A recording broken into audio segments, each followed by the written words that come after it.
बिस्मिल्लाहिर्रहमानिर्रहीम। शहादत हज़रत इमाम मोहम्मद बाक़िर अलैहिस्सलाम। तमाम मोमिनीन बिलख़ुसूस सरकार कायम आले मोहम्मद की खिदमत में ताज़ियत पेश है। हज़रत इमाम मोहम्मद बाक़िर अलैहिस्सलाम की ज़ाहिरी 57 साल की ज़िंदगी में बेपनाह कुर्बानियाँ हैं दीन इस्लाम पर। अगर आप देखें तो ये वो इमाम हैं कि जिनका हसब नसब, जिनका शजरा जनाब नबी अकरम सल्लल्लाहु अलैहि वसल्लम के साथ मिलता है, ननियाल के लिहाज से और दूसरे। और ये वो इमाम हैं कि जो इमाम हाशमी भी हैं, अलवी भी हैं, हसनी सैयद भी हैं और हुसैनी सैयद भी हैं। खुद भी इमाम हैं, वालिद भी इमाम हैं, ज़ैनुल आबिदीन सैयदुस साजिदीन, अल्लाहु अकबर। इनके बारे में आप अक्सर मिंबरों पे सुनते हैं। और इनके बेटा हज़रत इमाम जाफ़र सादिक अलैहिस्सलाम वो भी इमाम हैं।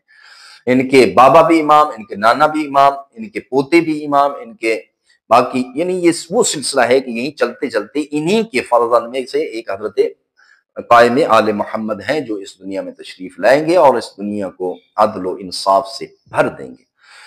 नाज़रीन, आप जरा गौर करें कि ये वो इमाम है कि जिस इमाम को सरकार मोहम्मद मुस्तफ़ा सल्लल्लाहु अलैहि वसल्लम ने सलाम पहुंचाए जनाब जाबिर के जरिए से। फरमाया, जाबिर उस वक्त तुम बहुत ज़ईफ हो गए, बूढ़े हो चुके हो गए, और हज़रत इमाम मोहम्मद बाक़िर अलैहिस्सलाम कम सनी की उम्र में होंगे, मेरे सलाम पहुंचाना। और फिर यही वजह है कि फरमाया सलाम जब पहुंचाओगे उसके बाद आपकी जिंदगी मुख्तसर होगी, उसके बाद आप जो है ना आपको आपकी मौत वाक़ई हो जाएगी। जनाब जाबिर हज़रत इमाम मोहम्मद बाक़िर अलैहिस्सलाम के सामने बैठे हैं और कह रहे हैं, मौला आपकी बड़ी कितना इज्जत है, कितना शान है कि सुल्तानुल अंबिया ने आप पर सलाम भेजा है, आप पर, आप मेरे जरिए आप पर दरूदो सलाम पहुंचा, मैंने पहुंचाया आपके। और फिर ये वो इमाम हैं कि जिनके अलकाबात बहुत ज्यादा हैं। एक लक़ब अबू जाफर है, यानी हजरत इमाम जाफर सादिक अलैहिस्सलाम चूंकि फर्जंद हैं इनके। और ये दूसरा लक़ब बाक़िरुल उलूम है, असल नाम मोहम्मद है लेकिन लक़ब बाक़िरुल उलूम है, यानी इनके पास तमाम अंबिया का इल्म मौजूद था।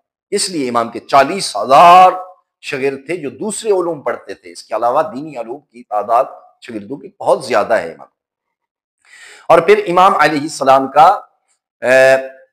एक लक़ब ये भी था कि ये शबीह थे मोहम्मद मुस्तफ़ा सल्लल्लाहु अलैहि वसल्लम, देखने में, उठने में, बैठने में, चलने में, शराफत में, सदाकत में, अमानत में, इतने रोब दब दबाव। एक आलिम दीन है बसर में, बसरा में रहने वाला, वो कहता है कि मैंने बड़े बड़े उलमा की खिदमत में मैं हाजिर हुआ, हत्ता कि इब्ने अब्बास के पास भी बैठा, लेकिन मोहम्मद बाक़िर अलैहिस्सलाम कहते हैं फर्जंद रसूल जैसे ही मैं आपके सामने बैठता हूं ना तो मेरी जबान लुकनत पैदा हो जाती है, मैं आपके चेहरे की तरफ नहीं देख सकता, इतनी रोब दब दबाव था। और फिर इस इमाम को खुदावंद आलम ने सौत यानी आवाज, खूबसूरत आवाज अता फरमाई थी। जैसे इमाम कुरान मजीद की तिलावत करते, घरों में जितनी कनीज़ें काम छोड़ देते, कुरान मजीद सुनते। अगर राही कुछ चल रहा है, इमाम के कुरान मजीद की आवाज उनके कानों तक पड़ती तो उनकी कदम रुक जाते। तो इमाम अलैहिस्सलाम का ज़ाहिरी अगर देखें 3 साल के थे, इमाम हुसैन अलैहिस्सलाम के साए में जिंदगी गुजारी। उसके बाद करबला के मैदान में पहुंचे। वो इमाम आली मकाम है कि जिसने करबला की सारी मुसीबतें, गम, दुख, तकालीफ अपने आंखों से देखते, शहादतें अपने आंखों से देखी हैं इमाम आली मकाम ने। और फिर क्या हुआ कि जब करबला से काफिला चला, और मैं बड़ा हैरान होता हूं अगर आप गौर करें, ये वजह क्या है कि करबला के मैदान में जब 6 माह का अली असगर भी शहीद हो गया तो इमाम मोहम्मद बाक़िर अलैहिस्सलाम, ये अल्लाह का वादा है, अल्लाह का निज़ाम है, ये खुदावंद आलम का एक राज है। खुदा नहीं चाहता था कि नस्ल इमामत यहीं खत्म हो जाए, बल्कि ये जमीन हुज्जत खुदा के बगैर बाकी रह नहीं सकती। इसलिए खुदावंद आलम ने करबला के मैदान में शहादत जनाब इमाम मोहम्मद बाक़िर अलैहिस्सलाम को नहीं बल्कि बाद में नसीब फरमाई, नस्ल इमामत को बका के लिए, नस्ल इमामत को बाकी रखने के लिए। और फिर मुसीबतें देखिए, जब ये काफिला चलता है करबला से लेकर शाम, कूफा, ये सारे सफर में हजरत इमाम मोहम्मद बाक़िर अलैहिस्सलाम के गले की रस्सी और इमाम ज़ैनुल आबिदीन अलैहिस्सलाम की गले की रस्सी एक थी। यही वजह है 4 साल का बच्चा और एक तरफ हजरत इमाम ज़ैनुल आबिदीन वालिद गराम सैयदुस साजिदीन, आप तसव्वुर करें जरा। लेकिन इसके बावजूद इमाम पूरा रास्ता रुकू की हालत में इमाम ने सफर किया। जैसे ही थोड़ा सा सर उठाते, कमर सीधी करते तो चीखें बुलंद हो जाती इमाम मोहम्मद बाक़िर अलैहिस्सलाम की, बाबा मेरा गला घुटता जा रहा है। इमाम अलैहिस्सलाम ने ये सारे शाम और दरबार की जो मुसीबतें अपनी आंखों से देखी। اور پھر امامت کا تاج امام محمد باقر علیہ السلام کے سر پر جب سجایا گیا، امام علیہ السلام نے علم کے دریا، علم کے سمندر بہا دیے۔ 40,000 شاگرد ہے، امام تعلیم دے رہے ہیں، لوگ آ رہے ہیں، امام تعلیم دے رہے ہیں۔ اور یہ وہ امام کہ جس کو امام جناب رسول اکرم صلی اللہ علیہ وسلم جناب جابر کے ذریعے سے سلام بھی پہنچائے۔ اور امام علیہ السلام کا ایک فرمان ہے، امام باقر علیہ السلام ارشاد فرماتے ہیں کہ یاد رکھنا واللہ، مجھے اللہ کی قسم، ہمارے شیعہ وہ ہیں کہ جو متقی ہوں گے، ہمارے شیعہ وہ ہیں جو پرہیزگار ہوں گے، ہمارا شیعہ کبھی بدمعاش نہیں ہوگا، ہمارا شیعہ کبھی شراب خور نہیں ہوگا۔ فرمایا ہمارے شیعوں کی پہچان اگر کرانی ہے، امام محمد باقر، امام جعفر صادق علیہ السلام دونوں کا لقب صدیقین بھی ہے، دونوں امام کا ارشاد ہے۔ فرمایا ہمارے شیعوں کو پہچاننا ہے تو نماز کی اوقات کے ذریعے پہنچاؤ۔ اور امام نے یہاں قسم کھائی ہے کہ واللہ ہمارا شیعہ متقی ہوگا، پرہیزگار ہوگا۔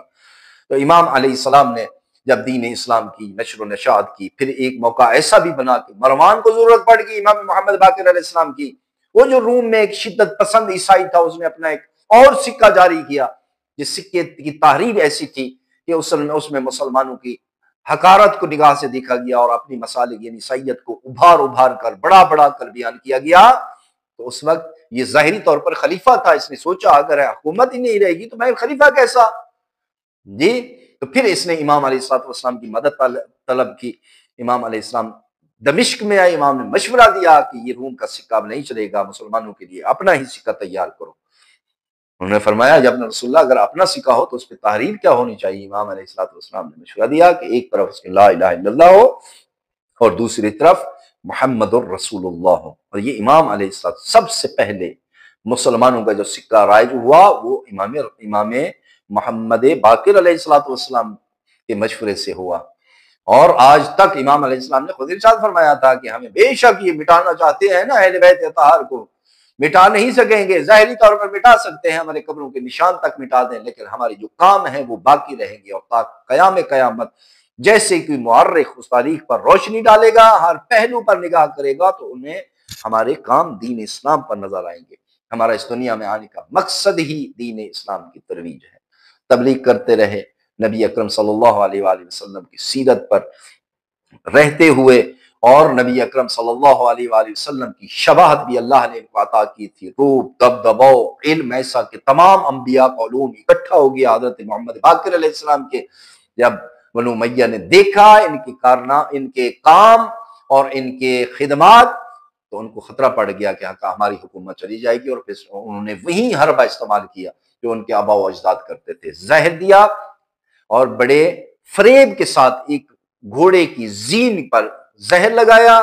پھر امام جب سوار ہوئے تو وہ زہر امام کے جسم میں تاثیر کر گیا، چند دن بیماری بستر پر رہے، اس کے بعد امام کی 7 ذی الحج 114 ہجری 57 سال کی عمرہ گزار کر ظاہری طور پر امام شہید ہو گئے، اور امام کو جنت البقیع حضرت امام حسن علیہ السلام اور امام زین العابدین کے وسط میں امام کی قبر مبارک ہے، روضہ پاک ہے۔ دعا ہے کہ اللہ کے دو عالم اہل بیت اطہار کے صدقے میں حضرت امام محمد باقر علیہ السلام کی زندگی کے تمام پہلو کو پڑھنے، سمجھنے اور سمجھ پر اس پر عمل کرنے کی توفیق عطا فرمائے۔ السلام علیکم ورحمۃ اللہ وبرکاتہ۔